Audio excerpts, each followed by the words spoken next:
Hola, ¿qué tal, hermanos? Buenos días. Seguimos con nuestros devocionales, nuestra lectura bíblica y el día de hoy estamos en el día 114 de lectura, en el devocional 172. Continuamos todavía en Segunda de Reyes y a mí me corresponden los capítulos 9, 10 y 11. Vamos a ver algunos puntos del 9, del 10 y solamente del 9 y del 10. Vamos a ver algunos puntos por cuestiones de tiempo. Si bien podemos ver en estos tres capítulos, ¿verdad? Principalmente en el capítulo 9 y 10, que estos capítulos están llenos de mucha violencia, de mucha matanza, de mucha sangre, ¿verdad? Y asesinatos. Podemos ver cómo el Señor está ejecutando su ira, ¿verdad? Por lo tanto, en estos tiempos de que ellos habían despreciado y desobedecieron la palabra del Señor. Todo esto a consecuencia de el rey Acab y su familia, ¿verdad? Vamos a leer del capítulo 9 y voy a leer los primeros 10 versículos. Dice, entonces el profeta Eliseo llamó a uno de los hijos de los profetas y le dijo, ciñe tus lomos y toma esta redoma de aceite en tu mano y ve a Ramot de Galat. Cuando llegues allá verás allí a Jehú, hijo de Josafat, hijo de Nimsi, y entrando haz que se levante de entre sus hermanos y llévalo a la cámara. Toma luego la redoma de aceite y derrámala sobre su cabeza y di, así dijo Jehová, yo te he ungido por rey sobre Israel y abriendo las puertas echa a oír y no esperes. Pues fue pues el joven al profeta, el profeta a Ramot de Galat, cuando él entró, y he aquí los príncipes del ejército que estaban sentados, y él dijo, príncipe, una palabra que tengo que decirte. Jehú dijo, ¿a cuál de todos nosotros? Y él dijo, a ti, príncipe. Y se levantó y entró en casa, y el otro derramó el aceite sobre su cabeza y le dijo, así dijo Jehová, Dios de Israel, yo te he ungido por rey sobre Israel, pueblo de Jehová. Herirás la casa de Acab tu señor para que yo vengue la sangre de mis siervos los profetas y la sangre de todos los siervos de Jehová de la mano de Jezabel, y perecerá toda la casa de Acab, y destruiré de Acab todo varón, así al siervo como al libre en Israel.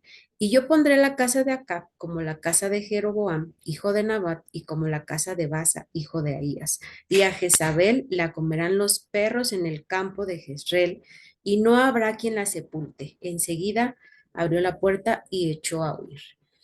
Si bien pues ya Dios había determinado el tiempo de esta familia del rey Acab, de todas sus maldades que él junto con su familia habían hecho, y bueno, pues lamentablemente, por así decir, había escogido a Jehú para que él fuera el que ejecutara todo, pues toda esta matanza que se desencadenó desde el día que fue ungido como rey, ¿verdad? Vemos también ahí mismo, pues la justicia de Dios, ¿verdad? Dios no puede ser burlado y bueno, habían cometido ellos demasiadas fechorías con respecto a todo lo que hicieron tras conveniencia, ¿verdad?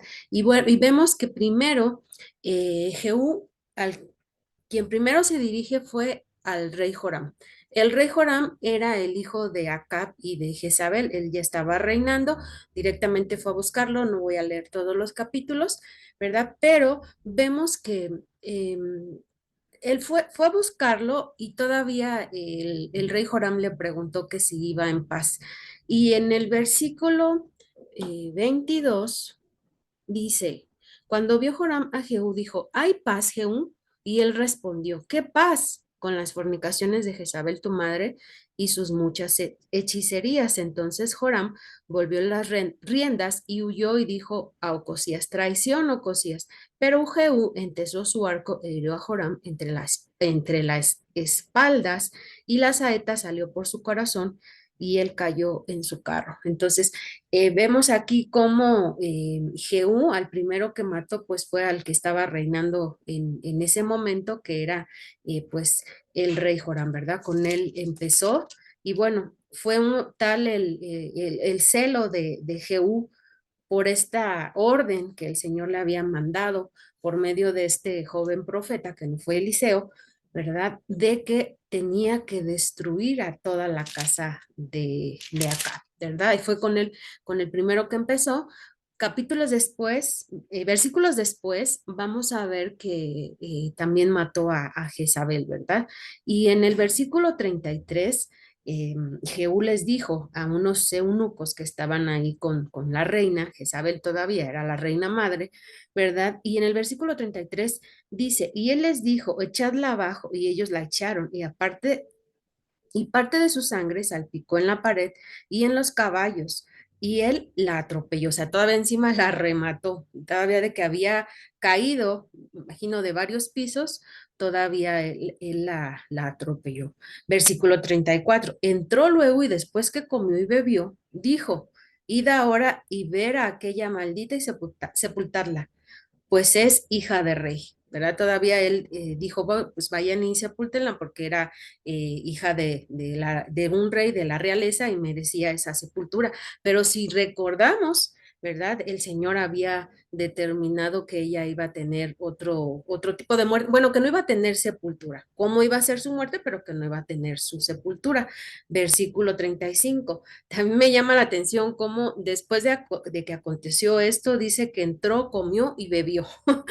O sea, fue como si hubiese sido nada, ¿verdad? Y fue un asesinato, sí, Jezabel fue una mujer muy malvada y todo, pero me llama la atención cómo todavía se dio el tiempo después de que la atropelló de ir a comer y a beber. Después dio la orden de que fueran a verla. Y es en el versículo 35 cuando vemos que dice así la palabra de Dios, pero cuando fueron para sepultarla no hallaron de ella más que la calavera y los pies y las palmas de sus manos. Y volvieron y se lo dijeron, y él dijo, esta es la palabra de Dios, la cual él habló por medio de su siervo Elías, Tisbita, diciendo, en la heredad de Jezreel comerán los perros las carnes de Jezabel. Qué feo, ¿verdad? Que eh, pues sí murió y que se la hayan hasta comido los perros, ¿verdad? Pero bueno, aquí podemos ver que la palabra de Dios siempre se cumple. Algo que olvidé mencionar es que su hijo, ¿verdad? Joram lo habían, o sea, lo echaron, después de que lo mataron, lo echaron en la viña de Nabot. Este Nabot que en capítulos pasados vemos cómo le arrebataron su viña, fue cuando el rey se la había pedido, él se la negó y bueno, Jezabel dijo, tú eres el rey, tú mandas y se la quitamos porque se la quitamos, mataron a Nabot, se quedaron con la viña y bueno, ahí fue donde el rey Joram quedó, ¿verdad? Y bueno, más adelante podemos ver también algo que yo resalto mucho de Jehú, es su habilidad que tuvo, la inteligencia que Dios le dio para exterminar a todos los adoradores de Baal, ¿verdad? Vamos a ver en el capítulo 10, el versículo 18, dice, después reunió Jehú a todo el pueblo y les dijo, Acab sirvió mucho a Baal, mas Jehú lo servirá mejor llamadme. Pues luego a todos los profetas de Baal, a todos sus siervos y a todos sus sacerdotes, que no falte uno, porque tengo un gran sacrificio para Baal. Cualquiera que faltare no vivirá. Esto hacía Jehú con astucia para exterminar a los que honraban a Baal. Y dijo Jehú, santificad un día solemne a Baal, y ellos convocaron. Y envió Jehú por todo Israel y vinieron todos los siervos de Baal, de tal manera que no hubo ninguno que no viniese. Y entraron en el templo de Baal, y el templo de Baal se llenó de extremo a extremo. Entonces dijo al que tenía el cargo de las vestiduras, saca vestiduras para todos los siervos de Baal, y él le sacó vestiduras. Y entró Jehú con Jonadab, hijo de Recab, en el templo de Baal, y dijo a los siervos de Baal, mirad y ver que no haya aquí entre vosotros alguno de los siervos de Jehová, sino solo los siervos de Baal. Todavía él se cercioró de que no hubiese algún siervo de Jehová, del Señor, ¿verdad? Y que solo hubiera de estos profetas de Baal y que no faltara ninguno, porque si no iba a tener fuertes consecuencias, que no viviría, ¿verdad? Que iba a morir. Bueno, esto es algo que muy inteligentemente el Señor se lo puso a él para que él lo pudiese hacer, ¿verdad? Y vemos cómo de esta manera él ofrece todavía el sacrificio todavía fingiendo, ofrece el sacrificio y posterior a esto da la orden de que no dejen salir a ninguno después de acabado el sacrificio, que no dejasen salir a ninguno y que los mataran a todos, ¿verdad? Entonces esto fue algo que pues yo veo que hizo él pues bien con respecto que exterminó a todos los profetas de Baal, que eso fue muy bueno. Sin embargo, también nos dice la escritura, ¿verdad? Que con todo y eso no se apartó de sus pecados, ¿verdad? Como tú, como yo, él era un pecador, Jehú, ¿verdad? Y no se apartó con sus pecados. No se apartó y dice la escritura, ¿verdad? Más adelante, vamos a ver aquí, un segundito, que Dios le reconoció su trabajo a Jehú, ¿verdad? Dios le reconoció este trabajo que él había hecho, pues él había obedecido a todo lo que el Señor le había mandado con respecto a que exterminaran a toda la familia de Acab, ¿verdad? Y dice que así exterminó Jehú a Baal. En Segunda de Reyes 10 28 y 29 en el 28 dice, así exterminó Jehú a Baal de Israel. Con todo esto, Jehú no se apartó de los pecados de Jeroboam, hijo de Nabat, que hizo pecar a Israel, y dejó en pie los becerros de oro que estaban en Betel y en Dan. O sea, yo digo, ¿cómo fue posible que, o sea, tenía claro que eran los profetas de Baal y que rendían sus cultos y demás rituales que ellos hacían y decidió exterminarlos a todos, así no dejar a ninguno, pero que haya sido posible que él dejara todavía en pie los becerros de oro que estaban en Betel y en Dan? Volvió a, a pasar lo mismo que vimos allá en Deuteronomio, ¿verdad? Cuando pues construyeron, bueno, se hicieron sus becerros de oro, sus dioses, Aarón ahí, inducido también ahí por el pueblo, por obedecerle al pueblo, por quedar bien con el pueblo. La escritura no menciona eso aquí con respecto a Jehú, ¿verdad? Pero no sé, quiero pensar también que haya sido por quedar bien con alguien todavía, ¿verdad? Por esa ambición de quedar en el reinado en el que todavía fuera él. Dios todavía le hizo una promesa a él y que 4 generaciones de él, a partir de él, se sentarían en el trono, ¿verdad? Pero bueno, es triste ver que iba bien, iba obedeciendo lo que el Señor le había pues encomendado. Tal vez son unos capítulos no muy agradables en donde podemos leer que fueron muchas muertes, ¿verdad? Muchas matanzas, ¿verdad? No muy agradables, sin embargo, pues él los ejecutó, ¿verdad? Y es triste que en un principio él inició bien, obedeciendo al Señor, pero en un punto de su naturaleza pecaminosa y caída, desobedeció. Y aquí pongamos cuidado porque también nosotros podemos iniciar haciendo bien las cosas, pero en algún momento podemos desobedecer ya lo que el Señor ha estipulado. Entonces, ¿de qué va a depender eso? Pues como ya siempre lo hemos visto, lo hemos hablado, de nuestra relación, de nuestra dependencia con el Señor. ¿Cuánto nos estamos comunicando pues, con nuestro Señor para ser obedientes a su palabra, ¿verdad? Y aquí podemos ver, rescatar, pues, resaltar 3 aplicaciones tal vez para nosotros, ¿verdad?